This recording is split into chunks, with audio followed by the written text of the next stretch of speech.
Selanjutnya, kita membahas tentang hormon perempuan dan siklus menstruasi. Perhatikan baik-baik ya. Pernahkah teman-teman merasa heran, kenapa sih kakak perempuan atau pacar tiba-tiba marah, tiba-tiba nangis, tiba-tiba ketawa sendiri? Ternyata hal ini ada kaitannya dengan siklus menstruasi atau datang bulan atau haid. Tapi sebelum membahas siklus dan perubahan emosinya, yuk kenali dulu bagaimana sih haid bisa terjadi. Dari gambar ini, bagian berbentuk bulat disebut dengan ovarium sebagai tempat penghasil ovum atau sel telur. Bagian ini adalah oviduk atau tuba falopi, tempat bertemunya sperma dengan sel telur jika terjadi pembuahan. Bagian ini disebut dengan vagina. Sedangkan bagian yang sempit ini adalah mulut rahim atau serviks. Bagian yang paling besar adalah rahim atau uterus, di mana tempat adik bayi tumbuh saat sang ibu mengandung. Dinding ini disebut dengan lapisan endometrium, yang memiliki banyak sekali pembuluh darah. Dinding ini jugalah yang nantinya akan luruh dengan sel telur saat menstruasi.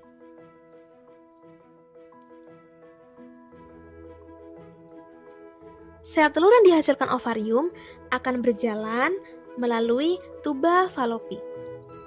Jika bertemu dengan sperma setelah berhubungan seksual, maka akan menjadi zigot atau calon bayi. Sedangkan jika tidak dibuahi oleh sel sperma, maka sel telur akan terus berjalan ke rahim. Ovum akan menempel di endometrium, dan pada saat rahim berkontraksi, akan luruh bersama dengan dinding endometrium yang mengandung banyak sekali pembuluh darah. Nah, peristiwa inilah yang disebut dengan menstruasi. Keluarnya darah dari vagina wanita.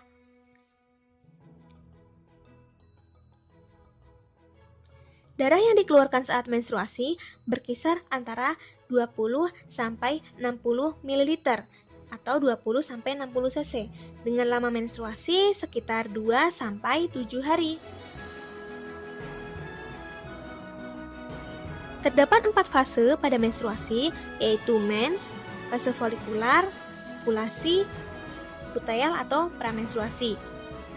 Pada fase menstruasi, misalnya seorang remaja putri, sebut saja namanya Mawar, mulai menstruasi tanggal 1 sampai 7 Maret.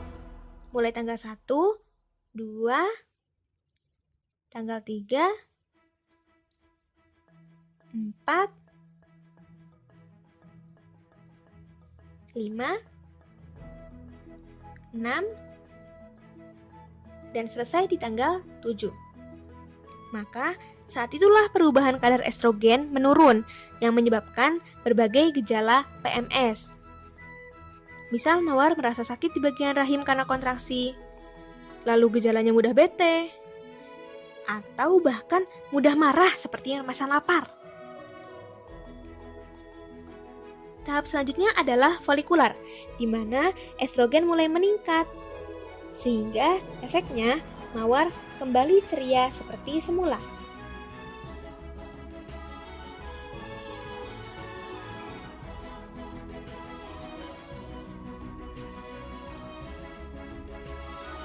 Sekitar tanggal 13 dan 14 adalah masa subur atau ovulasi, di mana puncak-puncaknya rasa bahagia.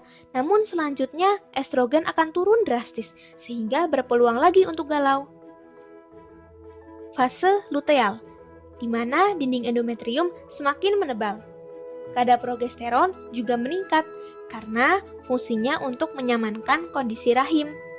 Namun efeknya, payudara akan terasa kencang dan juga nyeri. Di tanggal 20, jika sel telur tidak dibuahi oleh sperma, maka ovarium secara perlahan-lahan akan menghentikan produksi estrogen dan progesteron yang biasanya membuat efek wanita mudah galau, mudah murung, dan juga mudah sedih.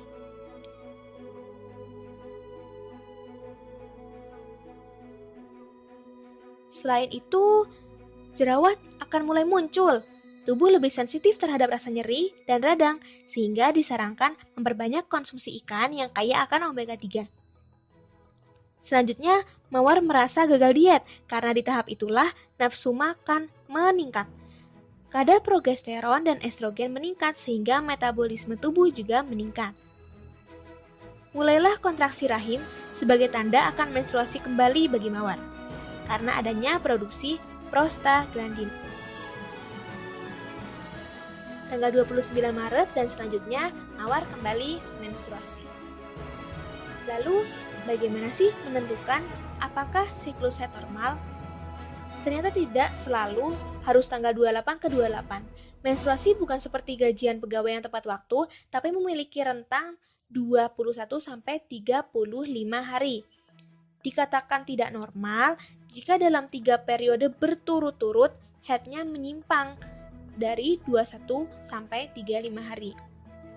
Misalkan saja, mawar haid tanggal 1 Maret dan haid lagi tanggal 29 Maret. Berarti siklusnya 28 hari yang tergolong normal. Melanjut di bulan selanjutnya, misal tadi haid 1 Maret, tapi haid laginya tanggal 5 Mei. Berarti rentan waktunya 37 hari. Artinya, tidak memasuki antara 21 sampai 35. Tidak normal. Tapi belum selesai. Misal menstruasi lagi tanggal 30 Mei. Berarti dari sebelumnya 30 Mei terhitung 25 hari. Nah, 25 hari itu terhitunglah normal kembali. Kesimpulannya, siklus mawar masih termasuk normal karena hanya 1 kali tidak sesuai. Tapi dikatakan tidak normal jika 3 periode berturut-turut menyimpang. Lalu, ada loh agenda penting para remaja putri selain mengganti pembalut minimal 3 kali sehari. Salah satunya membuat kalender menstruasi agar mengetahui apakah siklusnya normal. Bagi penderita dismenor atau nyeri saat haid, bisa mengompres bagian rahim atau perut dengan air hangat yang dimasukkan ke dalam botol. Tentunya berolahraga jangan ketinggalan untuk menjaga keseimbangan hormon dan menjaga kelancaran aliran darah setidaknya 20 menit berjalan dalam 1 hari. Konsumsi makanan bergizi seimbang yang mengandung karbohidrat, sayur, vitamin, lauk pauk, terutama makanan yang kaya akan zat besi agar regenerasi sel darah merah lebih lancar serta terhindar dari anemia. Lalu istirahat cukup selama 6 jam per hari dan menenangkan diri agar tidak stres, karena stres akan menghambat proses siklus menstruasi. Tentunya menghindari konsumsi makanan atau minuman yang mengganggu metabolisme tubuh seperti rokok dan alkohol. Jika ada keluhan mengenai siklus menstruasi, segerakan periksa ke dokter atau orang tua agar mendapat solusi yang tepat. Senantiasa menjaga kebersihan diri dan organ reproduksi. Misal memakai celana dalam berbahan katun dan kaos, tidak perlu berpakaian ketat. Menjadi remaja cerdas, remaja sehat.